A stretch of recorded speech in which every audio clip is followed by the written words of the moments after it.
Está começando mais um programa, Momentos Espirituais, produzido pela equipe de comunicação do Centro Espírita Paulo de Tarso, Vinhedo.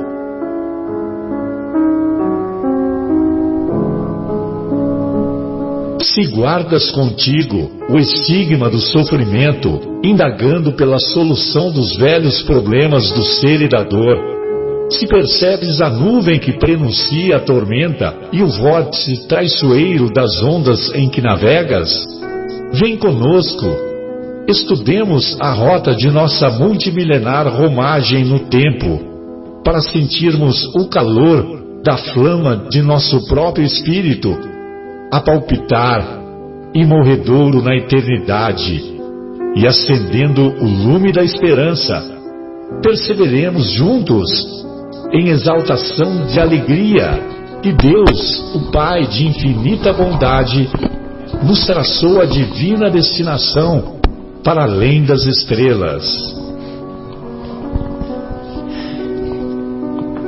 Uma boa noite a todos. Iniciamos mais um encontro do programa Momentos Espirituais, programa do Departamento de Comunicação do Centro Espírita Paulo de Tarso, aqui do município de Vinhedo.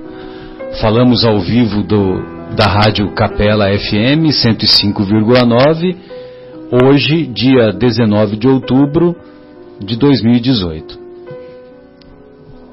Hoje nós estudaremos na primeira parte o capítulo 19 de O Evangelho segundo o Espiritismo, mais precisamente nos itens de 6 a 8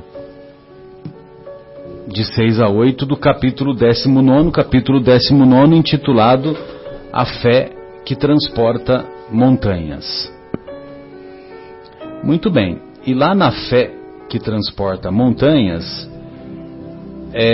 há uma passagem que vale a pena nós lermos, a passagem evangélica, a passagem intitulada Parábola da Figueira que Secou. Vocês estão com a parábola aí fácil? Senão eu vou ter que procurar aqui, eu vou perder um pouquinho de tempo. Eu vou lendo. Então vai, manda bala. Aqui ó, já achou já, beleza. Quando saíram de Betânia, essa passagem encontra-se lá nas anotações do evangelista Marcos no capítulo 11. Então diz assim: quando saíram de Betânia, teve fome, e vendo longe uma figueira, foi ver se poderia nela encontrar alguma coisa. E tendo se aproximado, não encontrou senão folhas, porque não era tempo de figos. Então Jesus disse à figueira: que ninguém coma de ti nenhum fruto. O que seus discípulos ouviram. No dia seguinte, passando pela figueira, viram que ela havia se tornado seca até a raiz. E Pedro, lembrando-se das palavras de Jesus, lhe disse: Mestre, vede como a figueira que haveis amaldiçoado tornou-se seca. Jesus, tomando a palavra, lhe disse: Tende fé em Deus. Eu vô-lo digo, em verdade, que todo aquele que disser a essa montanha: tira-te daí e lança-te ao mar, e isso sem hesitar no coração, mas crendo firmemente que tudo o que houver dito acontecerá, ele o verá com efeito acontecer. Muito bom. Então esta é mais uma daquelas passagens que nós temos dificuldade de entender, porque Jesus vê a figueira, ele se aproxima da figueira, ela só encontra folhas, né? Não encontra figos, porque não era tempo de figos. Ora, pois. Por isso que fala temporâneo. Exato. E aí Jesus toma essa atitude, né? Que ninguém coma de ti, como se estivesse amaldiçoando, né? Então, quer dizer, é difícil de entrar na cabeça, né? Do ponto de vista racional, que Jesus, o maior espírito que pisou nesse planeta, vá amaldiçoar qualquer símbolo da criação, né? Mesmo que fosse um inseto, uma braboleta, né? Uma borboleta, ou uma árvore. Mas é aquela história, né? Jesus não perdia a oportunidade de ensinar. E no dia seguinte, quando ele volta e o Pedro observa que a figueira havia se tornado seca até a raiz, então ele aproveitou aquela circunstância e trouxe-nos mais uma lição, a lição da fé. Quando você pede de maneira fervorosa a Deus, não precisamos de intermediários para pedirmos algo a Deus. Precisamos de intermediário? Não precisamos de nenhum intermediário. Quando nós pedimos a Deus com fervor, sem hesitar, o pedido é atendido. Lógico que nós vamos discutir em capítulos futuros aquilo que devemos pedir, quais são aquilo que os benfeitores espirituais podem tornar possível de nos conceder. Mas o que chama a atenção é isso, é ele dizer que qualquer coisa que você pedir, sem hesitar no coração e crendo firmemente que aquilo vai acontecer, que você obterá o resultado. E também tem uma explicação que é muito legal, que o Haroldo conta em uma das palestras dele, que tem algumas passagens dos profetas do Antigo Testamento que eles faziam alguns ensinamentos encenando algumas passagens. Vocês se lembram dessa? Tem uma que o Isaías ele se apresenta lá na cidade, lá em Jerusalém, no centro da cidade, e ele fica nu. Você acredita num negócio desse? Imagina hoje, né? Você vai em praça pública e fica nu lá na região do centro de Vinhedo, né? Quer dizer, já vão chamar lá, já vai preso, ou então vai pro hospital psiquiátrico, né? Que, aliás, cada vez mais tem menos hospital psiquiátrico, né? Ou leitos psiquiátricos. E então o Isaías, ele tem essa encenação porque era uma profecia que ele estava fazendo. Era uma profecia porque haveria uma invasão lá em Jerusalém e os inimigos iam fazer com que os judeus fossem banidos da cidade, e eles iriam nus, eles seriam expulsos nus. Ou seja, sem recursos materiais. Sem recursos materiais, sem nada.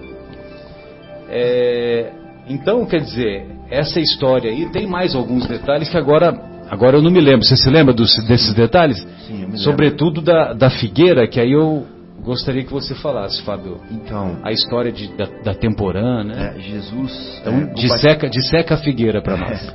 Jesus combatia muito o fato dos fariseus serem túmulos caiados, ou seja, bonito por fora e podre por dentro, deles rezarem nas esquinas, né, para que as pessoas vissem, para chamar a atenção, que eles eram hipócritas, né, que eles tiravam dinheiros e recursos das viúvas e falavam bonito, e na verdade o coração deles não condizia com a boca, né? Então tinha muitas passagens onde eles eram pura folhagem, mas eles não tinham frutos, né? Ou seja, eles eram que nem pavão só, eles eram bonitos, assim, falavam bonito, mas não tinham ações condizentes, não tinha transformação efetiva. Isso é o fruto, né? Isso significa o fruto. Então, quando ele chega na figueira, ele vê uma figueira cheia de folhagem e sem fruto, ele lembra da nação israelita que teve adubo suficiente, que teve todo o preparo, que teve toda a acolhida do céu, né, com os profetas, com Moisés, com tudo, com Abraão, com os reis, etc. E ele já esperava dessa figueira, né, ou seja, dessa nação, frutos, né? E a nação não estava dando frutos. Então ele chega e amaldiçoa, entre aspas, né, a nação, falando assim: olha, eu não vejo fruto de ti, eu esperava frutos já de ti. Ou seja, eu esperava que vocês já tivessem transformados, eu esperava que vocês já estivessem agindo, libertando outras nações, que vocês já estivessem ensinando, acolhendo outros povos. Mas ao contrário, vocês só estão com folhas até agora. Então por isso vai ser tirado de vocês a possibilidade de dar frutos. Libertando espiritualmente. Né? E aí ele vai seguramente atrás de outra figueira. Né? Então esse é um símbolo que ele usou para dar esse ensinamento. E no dia seguinte, obviamente, quando a figueira estava de fato seca, né, que é uma encenação também, lógico, como você estava falando, né, ele aproveitou para dar outra lição ainda, que é a lição da fé. Da fé.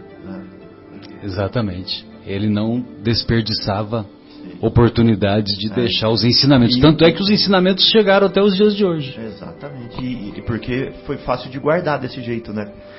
E isso que eu estou falando aqui, Marcelo, também aprendi com o Haroldo. Sim, sim. Então, mas realmente em uma dessas palestras aí, ele até cita, né, as duas passagens dos outros profetas do Antigo Testamento, e que agora eu me esqueci, né? Um é o Isaías e tem um outro. Tem a parte que ele fala também da... Acho que o outro é o Jeremias, mas eu não tenho certeza. Lembra de Jesus no templo com os vendilhões? Ele também é outra encenação. Defende o ponto de que é uma encenação. É uma outra encenação para deixar o ensinamento de que você deve considerar a casa de Deus você deve buscar a casa de Deus com objetivos espirituais e não objetivos materiais. Muito bem. João, Guilherme, Afonso, fiquem à vontade com as considerações iniciais. Eu gostaria de salientar na parábola da figueira seca que nós precisamos nos questionar nos dias de hoje com relação ao conhecimento. Principalmente os espíritas, nós temos a nossa doutrina baseada em 5 obras basilares que nós habituamos-nos a consultar e a nos informar intelectualmente. Mas não podemos esquecer, como o povo hebreu, que nós temos um objetivo na informação que nos é passada, que nos é presenteada. O objetivo é o da transformação, é o da utilidade expandida, é de nos transformarmos em instrumentos da luz e do bem entre os nossos pares. E que toda vez que nós nos carregamos de conhecimento, de folhas, nós podemos correr o risco de nos transformar em figueiras, que não saciam a fome daqueles que nos buscam. E nesse sentido, eu me lembro de uma parábola que o próprio Cristo propôs com outro objetivo. O objetivo era para exemplificar quem é o nosso próximo, mas ele propôs a parábola do bom samaritano, onde a figura de um transeunte qualquer, ele não nomina, não qualifica, um homem caído, isso, na beira do caminho, assaltado e machucado. É o único que não tem identificação na parábola, né? É a vítima, né? E por ele passam aqueles que tinham o conhecimento necessário para que os induzisse a uma ação de socorro, de fraternidade, de compaixão. Primeiro um estudioso da lei, depois um sacerdote, e por último ele coloca um samaritano, que era considerado um judeu de segunda categoria, porque adorava no Monte Garazim e não adorava no grande templo. E por isso era desprezado pela maioria dos judeus. Era considerado alguém de segunda classe. E é exatamente essa criatura que não tem todos os predicados dos dois primeiros, que não recebeu, como o Fábio disse, todo o investimento, todo o adubo necessário, que se encarrega de socorrer aquela criatura, de estender mãos generosas e de arcar as próprias expensas com o tratamento, numa época em que nós não tínhamos absolutamente nada, contávamos apenas com a compaixão e a solidariedade humana. Então nós vemos que a obra do Cristo é basicamente de ensinamentos, e ele insistentemente nos convida a sermos úteis, nos convocando como figueiras a darmos frutos. Frutos é aquilo que alimenta, né? É o produto, é a consequência, é o amor em ação, que em última análise é a caridade, não é? Então não adianta sermos dotados de tanto conhecimento se isso não modifica a nossa atitude no nosso dia a dia, no nosso cotidiano, na nossa prática comum, entre os nossos pares, estejamos nós onde estivermos, né? É um convite à reflexão, porque a imagem é muito forte da figueira seca, né? Senão nós vamos estar sendo só folhagem, né? Legal que você trouxe o ensinamento para nós, para nossa vida diária. Exato. E olha só o comentário do Kardec logo depois dessa passagem evangélica. A figueira que secou é o símbolo dos homens que da bondade possuem apenas a aparência, aquilo que o Fábio citou, né? Mas que em realidade nada de bom produzem. Dos oradores, olha só, Afonso, dos oradores que mais brilho têm do que solidez, cujas palavras trazem verniz superficial, de sorte que agradam aos ouvidos sem que entretanto revelem, quando perscrutadas, algo de substancial para os corações. É de perguntar-se que proveito tiraram delas os que as escutaram. Simboliza ainda todos aqueles que, tendo meios de ser úteis, não o são. Todas as utopias, todos os sistemas ocos, todas as doutrinas carentes de base sólida.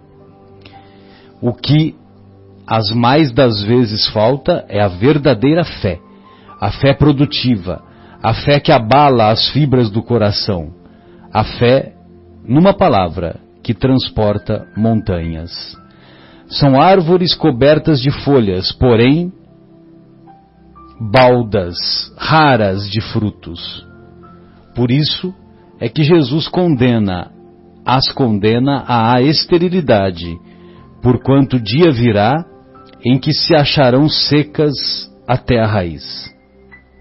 E assim vai por diante, né? Eu gostaria de falar a respeito do enfoque, do ponto principal desse capítulo que nós estamos abordando, que é, em verdade, a fé. Fazer um breve preâmbulo do que seja esse sentimento importante como um verdadeiro combustível nas nossas ações.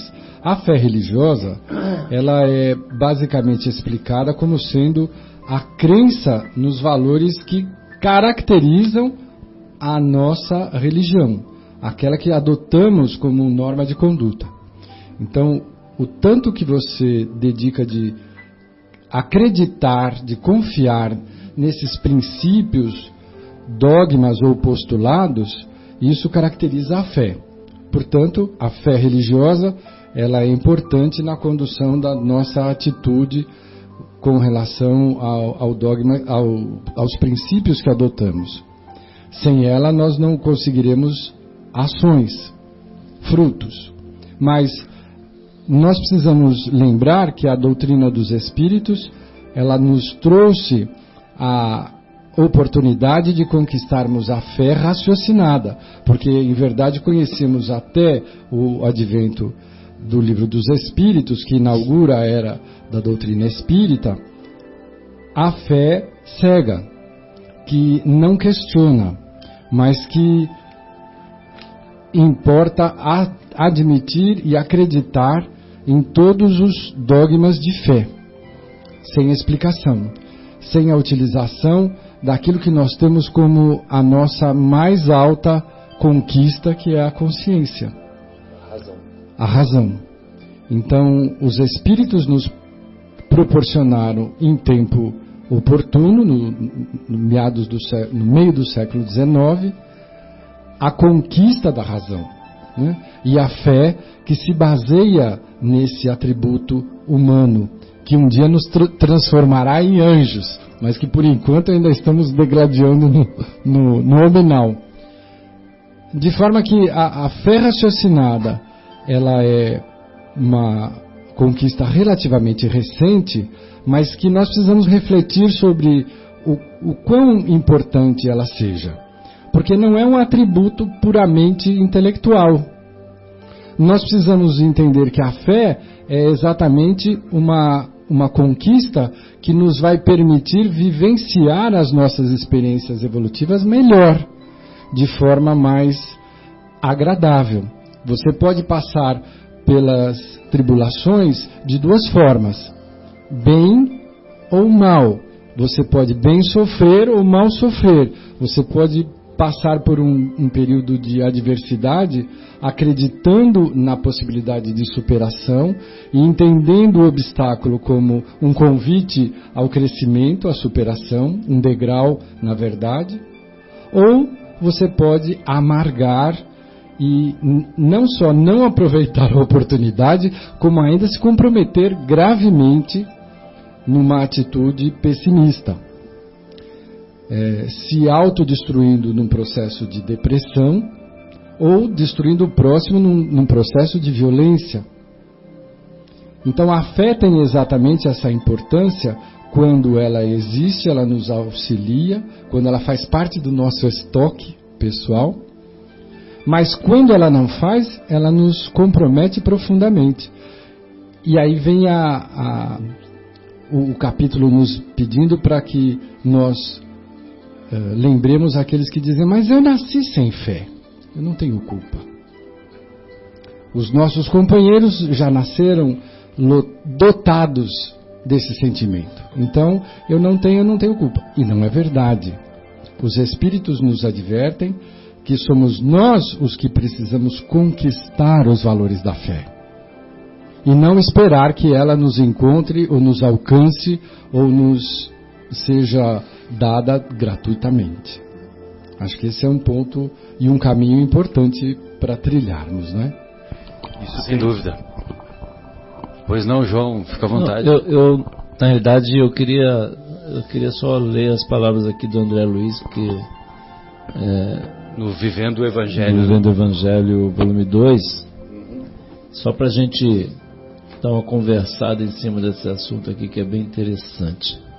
E é dentro do tema, né? Sem sombra de dúvida, o item 6, fé religiosa é o título. Ele diz assim, André Luiz, nosso querido: seja você mesmo a expressão da fé religiosa que abraça. Começou bem, né? Já começa aí a expressão viva. Só aí já tem que parar para pensar. A expressão seja você mesmo a expressão viva da fé religiosa que abraça. Então, se abraça essa fé religiosa, então seja, né? Seja. Assuma. Exatamente, né? E olha só que lindo. Haja sempre com simplicidade. Fé autêntica não complica. Olha que coisa profunda, né? Meu Deus do céu, meu Deus do céu. Os melhores processos de tudo são os mais simples. Em qualquer coisa da vida, Se a gente encher de palavras, se a gente encher de processos, se a gente encher de equações, a gente está indo para o caminho errado. As coisas mais eficientes são as mais simples. Simplicidade e autenticidade. Então, haja sempre com simplicidade. Fé autêntica não complica. Não complica. Não abdique do bom senso. Fé cega despreza a razão. Não imponha, olha essa, hein? Não imponha seu ponto de vista.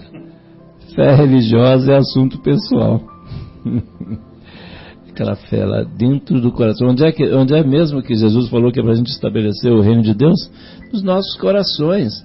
E a gente quer estabelecer no coração do outro. Exatamente. Né? É assunto então, assim, pessoal. vamos montar no nosso coração. Aí assim, né? Que coisa linda. Então, fuja às manifestações ruidosas. Fé sincera dispensa exageros. Olha que coisa. Nossa, né? Mantenha a espontaneidade. Fé não é cálculo matemático. É só quando a gente estiver amando, a gente não precisa ficar. Se a gente realmente estivesse desejando bem, a gente não precisa calcular, como é que eu falo, qual palavra eu uso. Não tem problema, se você falar com amor, qualquer palavra que você usar vai ser bem aceita. Agora, se você não tiver amor, se você não for sincero, qualquer coisa, o mais belo discurso vai ser vazio. É, exatamente isso aí. Não é? Símbolo que retine. Não tinha vindo até o microfone. A gente ouviu. O nosso Fábio falou aqui só entre nós. Ficou só entre nós aqui, o Marcelo divulgou. Olha só, então dando sequência. Isso aqui eu já falei, né? Não critique a convicção alheia. Olha que quantas vezes a gente não critica, né? Quantas vezes, for Christ's sake, né? Quer dizer, pelo amor de Deus. Quanto? Não critique a convicção alheia. Fé dos outros merece respeito. Olha que coisa profunda, meu Deus do céu. Eu li, por isso que eu pedi para ler isso aqui, porque assim, é muito impressionante. Eu fiquei aqui... Do mesmo jeito que nós gostaríamos que tivesse respeito com a nossa convicção. Exatamente, né? Exatamente.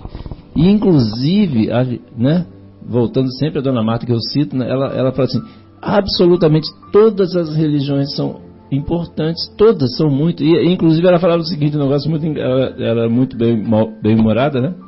Ela falava inclusive o seguinte, porque inclusive se todo mundo virar espírita de uma vez, não vai ter centro espírita para todo mundo. A gente morria de rir, porque... Mas assim, todas as religiões são importantes, cada um no seu, vamos dizer, do jeito que gosta, adorando a Deus, né? Se ligando, né? Religião é religar a Deus, né? Então se ligando a Deus da forma que prefere. Por que se né, o Guilherme gosta de andar de bicicleta, né, Guilherme? Por que quer forçar ele a correr? Não, ele gosta de andar de bicicleta, não correndo. Né? Se a gente gosta de uma religião do espiritismo, por que outros que gostam de outros, a gente vai querer criticar, né? Evite as discussões acaloradas. Olha essa, hein, Fabinho? Fé deve ser veículo de paz. Será que a gente tem sido não assim? Tem cabimento, né? Brigarmos, né? Brigar, guerrearmos por causa, né, de religião. A gente já fez muito. A minha religião é melhor que a sua, né? A gente já fez isso muito lá na época das cruzadas. A gente matava em nome de Jesus. Olha que beleza. Já não deu muito certo. Estamos aqui pagando as contas até hoje. Não misture religião com interesses materiais. Olha só. Fé é patrimônio exclusivo do espírito. Deixa quieto, não vou nem comentar essa, sem comentário. Não se aproveite da posição religiosa. Fé verdadeira é irmã do desprendimento. Nossa, que coisa alta essa, né? Olha, que é melhor. Exemplifique aquilo em que você crê. Fé não é simples expressão teórica. Então assim, vamos sair da teoria, vamos para a prática, vamos mostrar como é que era. E aí ele pregue o evangelho o tempo todo.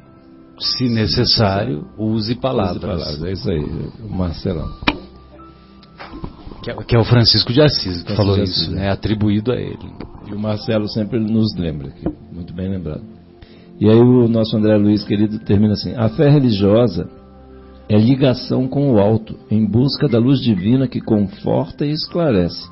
Mas não se esqueça de que você é a lâmpada e a claridade dela, é problema seu. Então, assim, a gente tem que parar com essa... A gente tomou essa decisão, aquilo que a gente estava falando semana passada, né, Marcelo? Assim, quanto trabalho a gente deu, né? Quantos quilos de feijão, quantos litros de combustível, quantos calçados a gente já teve durante a encarnação, para a gente vir aqui, viver durante, sei lá, 70 anos, que seja, 40, 50, 60, 70 ou 100, e aí progredir só um cabelinho, só um pouquinho. Olha que desperdício olha quanto Jesus tem investido em nós, quanto Deus tem investido em nós. É muita coisa, e a gente vê todo esse negócio, a hora que a gente para fazer esse balanço é muito complicado aí, e a gente simplesmente, eu sou religioso, tal, não sei o que, faz preleção, né, inclusive, vai fazer uma palestra, vai pregar, enfim. Mas como é que a gente está mudando? Quanto a gente está aproveitando? A gente precisa pensar nisso enquanto é tempo, né? Jesus falou isso, né? Enquanto é tempo para a gente se modificar. Porque depois, a hora que já é tarde demais, que não dá tempo, não adianta, né, Fabinho? Aí já passou, anoiteceu. Ô, João, eu acho que o grande problema é que a gente não incorpora aquelas parábolas. Tem uma parábola da pérola, outra parábola do tesouro escondido, não sei se vocês se lembram, que fala que, assim, em suma, né? O Marcelo está se mostrando ali. Não, eu quis dizer que essas parábolas valorizam aquilo que vem de dentro, né? Que eu acho que é mais ou menos esse raciocínio que você vai levar. Eu estou antevendo o seu raciocínio. Entendi.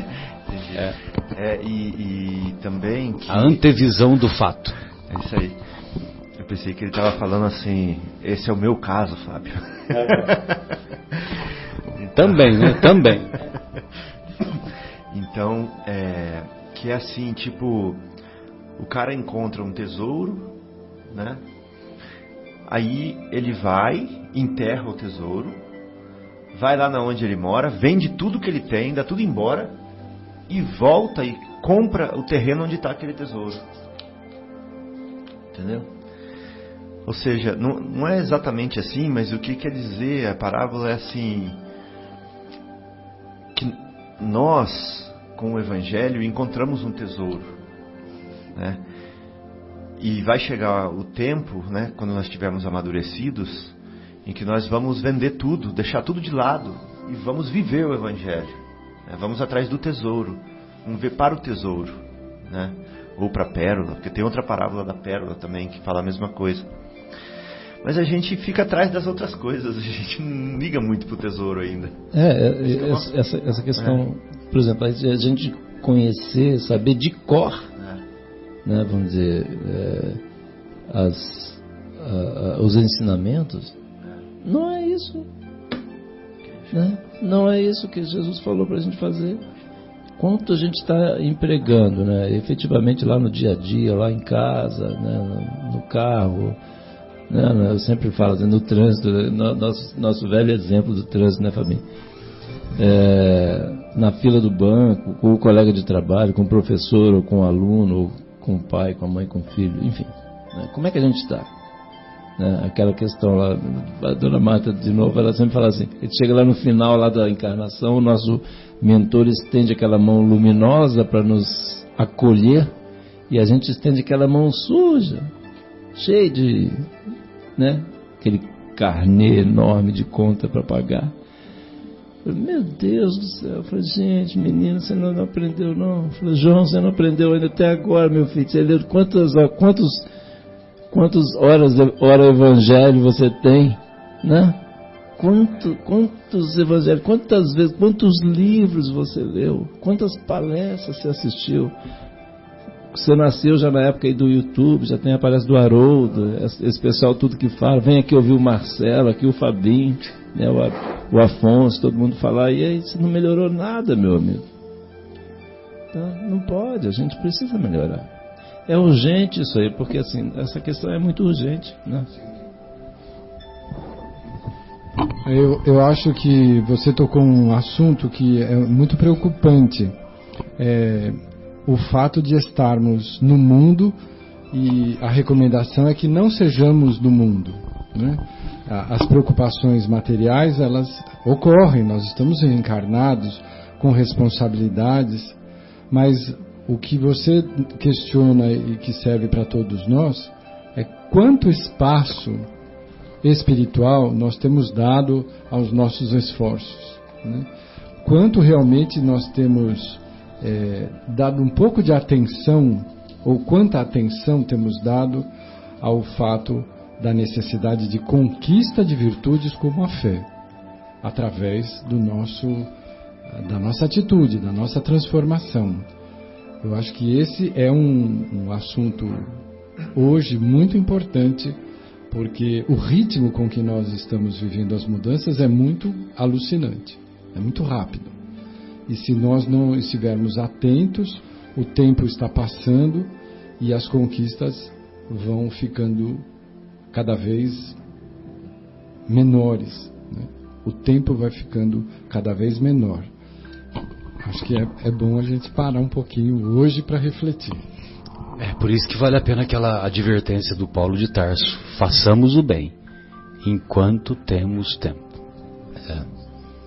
Então, porque de repente chega o final, né? Chega o final do processo, né?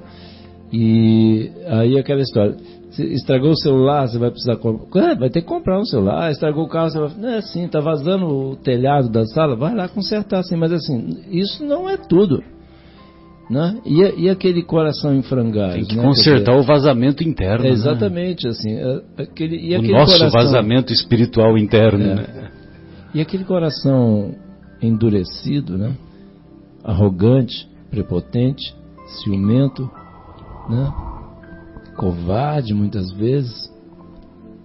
A gente precisa avaliar essas coisas assim de uma forma honesta mesmo, porque assim é aquela história, né? Quer dizer, quem mesmo que a gente está querendo enganar aqui, me lembra aí que eu esqueci.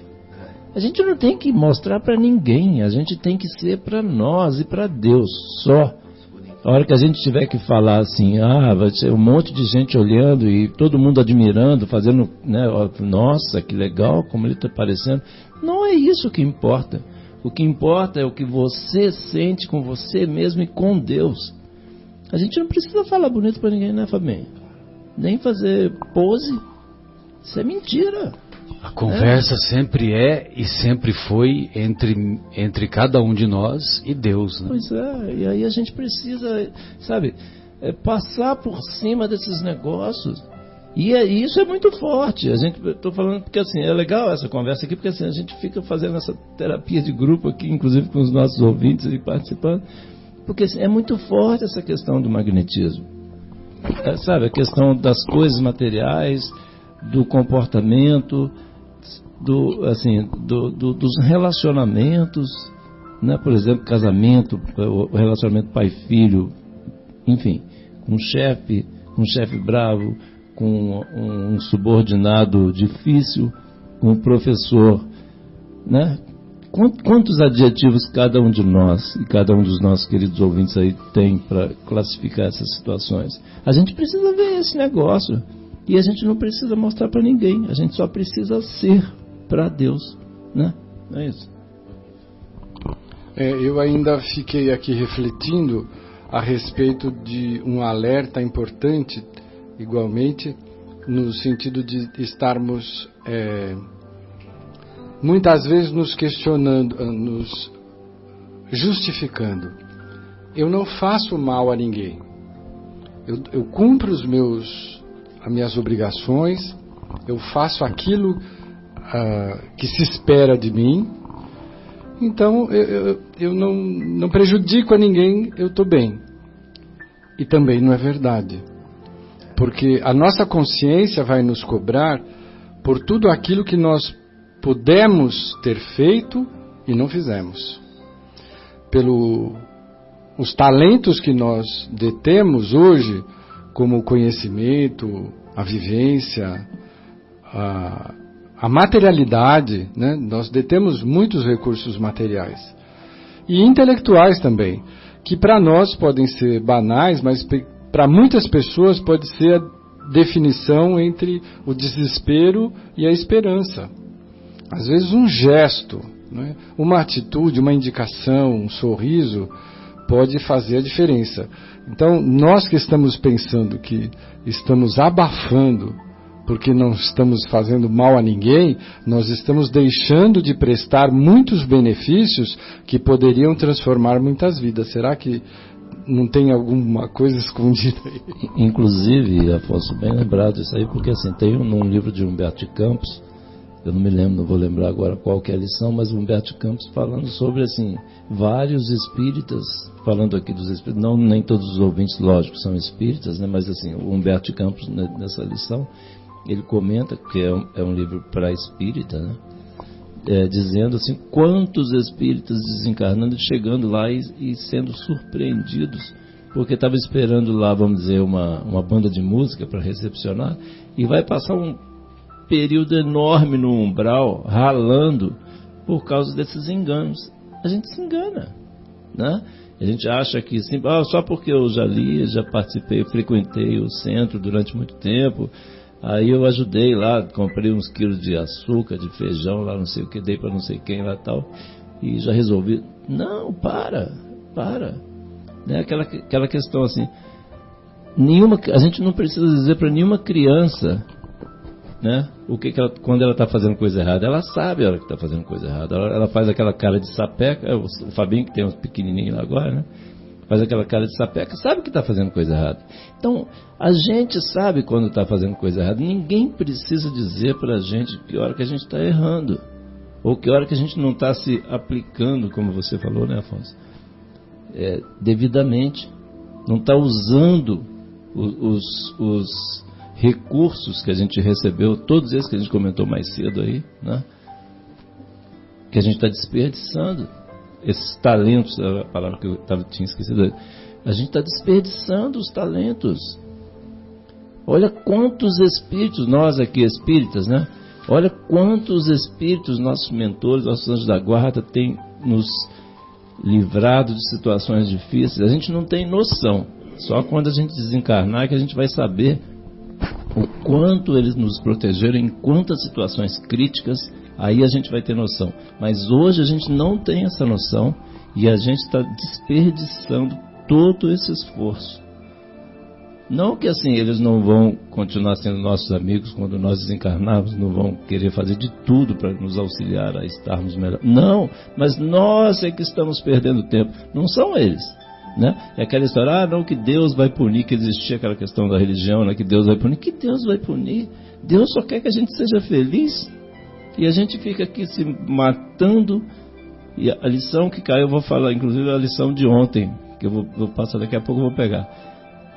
Fala exatamente assim, já que nós estamos aqui, que nós trabalhemos pelo bem. Eu vou pegar outra lição para passar aqui, igual na semana passada que eu comentei também, que foi aquela muito importante. Afonso, você quer comentar? Comenta enquanto eu atinei com um fato que poderia nos tirar de situações bem embaraçosas pelas quais muitos de nós estamos passando, que é com relação à fé, de estarmos mais tranquilos com relação às grandes modificações que caracterizam o nosso momento histórico, né?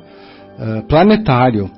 O Brasil não é uma exceção, nós estamos inseridos dentro de um contexto de transformação. E essa transformação, nós todos sabemos que ela é um processo de purificação, de transformação para o melhor. E nessa transformação, muitas cores fortes e berrantes aparecem, mas elas aparecem nos estertores do final de um ciclo que está se acabando, né? E nós já estamos vivendo uma época de fraternidade real, né? De esperança e de fraternidade, que tem impressionado, inclusive motivado muitos oradores espíritas, e digo espíritas porque é o nosso foco, porque outros devem fazer, não só, mas nós temos ouvido do Divaldo Pereira Franco, por exemplo, nos dizer, o Rossandro Klinger também tem dito isso, que nunca se viveu uma época de tanta ação no bem pelo próximo. Nunca se amou tanto coletivamente, individualmente, como hoje. Mas nós estamos nessa transição precisando marcar o nosso território. Então o convite é para cada um de nós agirmos nesse sentido, nós que acreditamos. É um processo de fé. E temos passado situações embaraçosas quando nos esquecemos da nossa fé, de termos a certeza de que esse processo está acontecendo, e a gente se pega na necessidade de convencer o outro de que ele está errado. Nós não temos que convencer ninguém além de nós mesmos, né? Exatamente. E dar testemunho daquilo que nós acreditamos. O mundo está se transformando para melhor. E quem quiser fazer parte dele, que haja de acordo. Será que nós temos agido dessa forma? Então, Marcelo, posso ler mais uma coisa aqui? Opa, lógico. Assim, Emmanuel, né? Que Emmanuel, ele traz umas coisas bem simples, né, Fabinho? Da gente... Tô brincando. Emmanuel, nosso querido filósofo, eu adoro. Na lição, então, 64 do Pão Nosso, ele diz assim: melhor sofrer no bem. Olha só, Pedro diz assim: porque melhor é que padeçais fazendo bem, entre parênteses, se a vontade de Deus assim o quer, fecha parênteses, do que fazendo mal. Então, o Emmanuel diz assim: para amealhar recursos financeiros, que será compelido a abandonar precipitadamente, o homem muitas vezes adquire deploráveis enfermidades que lhe corroem os centros de força, trazendo a morte indesejável. Comprando sensações efêmeras para o corpo de carne, comumente recebe perigosos males que o acompanham até aos últimos dias do veículo em que se movimenta na terra. Encolerizando-se por insignificantes lições do caminho, envenena órgãos vitais, criando fatais desequilíbrios à vida física. Recheando o estômago em certas ocasiões, estabelece a viciação de aparelhos importantes da instrumentalidade fisiológica, renunciando à perfeição do vaso carnal pelo simples prazer da gula. Por temer os percalços da senda clara do amor e da sabedoria, se o trilho escuro do ódio e da ignorância permanece repleto de forças. Por que temer os percalços da senda clara do amor e da sabedoria, se o trilho escuro do ódio e da ignorância permanece repleto de forças vingadoras e perturbantes? Como recear o cansaço e o esgotamento, as complicações e incompreensões, os conflitos e os desgostos decorrentes da abençoada luta pela suprema vitória do bem, se o combate pelo triunfo provisório do mal conduz os batalhadores a atributos aflitivos de sofrimento? Então a gente não tem coragem de agir no bem. Então ele vai concluindo assim: gastemos nossas melhores possibilidades a serviço do Cristo, empenhando-lhe nossas vidas. E aí ele conclui assim: empenhar as nossas vidas ao Cristo. Lindo isso, né? Ele conclui assim: a arma criminosa que se quebra e a medida repugnante consumada provocam sempre maldição e sombra. Mas, para o servo dilacerado no dever e para a lâmpada que se apaga no serviço iluminativo, reserva-se destino diferente. Então, é aquela questão: que destino a gente quer para a gente? Né? Que futuro a gente quer? A gente voltar com o mesmo esquema, passando pelas mesmas tribulações, mesma confusão, ou a gente quer, vamos mudar de degrau, né? Pelo menos subir um pouco.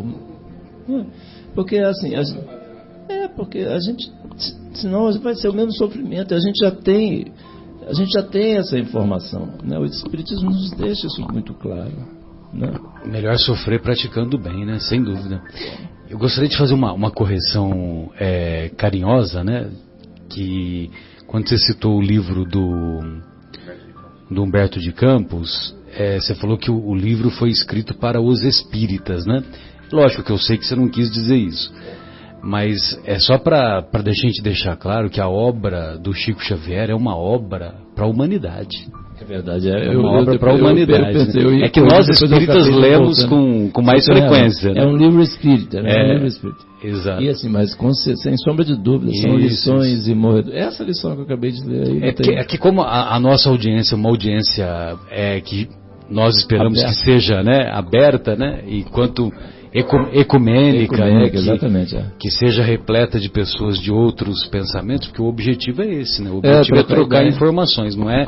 O objetivo não é ganhar adesão, né, novos adeptos, né? O objetivo nosso é trocar informações e espalhar informações voltadas para a prática do bem, voltadas para a evolução, para o progresso. Sem dúvida. Obrigado aí, Marcelo. Não, só para lembrar isso, pelo amor de Deus. Não tem razão, é o que eu falei, eu senti isso também. E a outra coisa que eu gostaria de acrescentar, quando o Fábio lembrou da parábola do tesouro escondido, tem um comentário daquele estudioso e palestrante, o Cosme Massi, que eu admiro muito o trabalho dele, né? Inclusive, ele é o autor desse IPEAC, né? O aplicativo, vocês colocam assim, IPEAC lá no celular, para IPEAC, IPEAK, né? O AK é de Allan Kardec, né? Instituto de Pesquisa Espírita, uma coisa assim. E aí tem o aplicativo, contém toda a codificação, em todas as revistas espíritas, tudo. E ele faz um comentário relativo à história assim a história do tesouro, que eu vou fazer uma analogia rápida. A gente está encerrando, viu, Guilherme? Daqui a pouco ouviremos Santa Casa Santa com Carlinhos Conceição. Sensacional esse cantor aí. Eu já tive a oportunidade de ver, né? Sensacional. O Fábio que indicou, né, Fábio? Legal. Muito bem. E então ele faz um comentário no seguinte sentido, que, por exemplo, não vamos ser hipócritas. Todos nós gostaríamos de ser ricos, de ser milionários. E magros também, né? O Guilherme grita aqui, magros também. Mas quando nós buscamos a riqueza material, por que nós buscamos? Nós buscamos porque ela nos dá liberdade, ela nos dá independência. Então, aqui no nosso plano terreno, a aquisição dos bens materiais te dá essa independência, te dá essa liberdade. Eu vou fazer uma reunião em Nova York. Que beleza. Então você vai lá e faz a reunião, tal, etc, etc. Muito bem. E, lógico que se você tem essas posses, você tem essas possibilidades mais fáceis de serem utilizadas. Muito bem, só que no plano do espírito, aí a riqueza material, ela já não tem valia. Agora, o que tem valia no plano do espírito é o conhecimento adquirido e as virtudes morais também adquiridas. Então, quando você chega lá no mundo espiritual, não adianta você mostrar o seu cartão de crédito, que não vai ter valor nenhum. As escrituras que você tem, etc, etc. Mas lá no plano espiritual, quando você chega, a sua riqueza é composta pelo conhecimento e pelas virtudes morais. Elas é que vão nos dar a independência lá no plano espiritual. Elas é que vão nos possibilitar, por exemplo, que nós sejamos capazes de volitar, né? Volitar sem auxílio dos benfeitores espirituais. De percorrermos distâncias enormes, de percorrermos distâncias com auxílio do pensamento, sem o auxílio dos benfeitores. Por quê? Porque a nossa lâmpada, como diz a mensagem que o nosso querido João leu, a nossa lâmpada, se ela está iluminada, então nós seremos capazes de executar essas tarefas. Agora, se ela está uma lâmpada com aquela luzinha fraquinha e tal, aí nós vamos precisar do auxílio dos benfeitores. Então é a incompreensão dessa riqueza que nós, seres humanos, ainda nos debatemos, ainda damos cabeçada, ainda insistimos em não padecermos no bem. né? Como o apóstolo Pedro nos convida. E então, quer dizer, é essa riqueza espiritual que devemos nos esforçar para buscar. Então vamos lá. Pois não, Guilherme. Deixa eu fechar. Eu queria. Quando o João falou do livro, eu estava tentando procurar. Eu acho, João, que aquele Contos desta e de outra vida. Eu não achei aquela parte que fala do espírita que fica surpreendido com o não tapete vermelho quando ele chega lá, né? Não tinha banda de música para recepcionar. Mas eu achei um aqui, que é o capítulo 26, que conta do falecimento de uma senhora. Então só vou ler o finalzinho aqui. O esclarecido mentor pediu a ficha da celestial criatura, para socorro da minha ignorância, e na folha branca e leve pude ler admirado. Nome: Leocádia Silva. Profissão: educadora. Existência terrestre: 701.280 horas, mais ou menos 80 e alguns anos. Aplicação das horas: 1. Mocidade laboriosa: 175.000 horas e 200. 2. Magistério digno: 65.000 horas e 700. 3. Alimentação e higiene: 43.800 horas. 4. Estudo proveitoso e atividades religiosas: 41.900 horas. 5. Repouso necessário ao refazimento: 109.500 horas. Serviço extra completamente gratuito em favorecimento do próximo. Devotamento aos necessitados: 85.100 horas. Movimentação fraterna e missões de auxílio: 32.840. Noites de vigília e solidariedade aos enfermos: 33.000. Conversação sadia no amparo moral genuíno: 54.750. Variedades de tarefas de caridade: 59.490. Compreendeu? Disse o orientador sorridente. Quem dá o seu próprio tempo a benefício dos outros não conta tempo na própria, idade no sentido de envelhecer. Leocádia cedeu todas as suas horas disponíveis no socorro aos irmãos do mundo. Os dias não lhe pesam assim sobre os ombros da alma. Lindo, né? Maravilha, cara. É isso, exatamente. Leocádia, eu te amo. Mas é amor ágape, Leocádia, fique serena. Vamos então para nossa primeira pausa, Guilherme. Santa Casa Santa.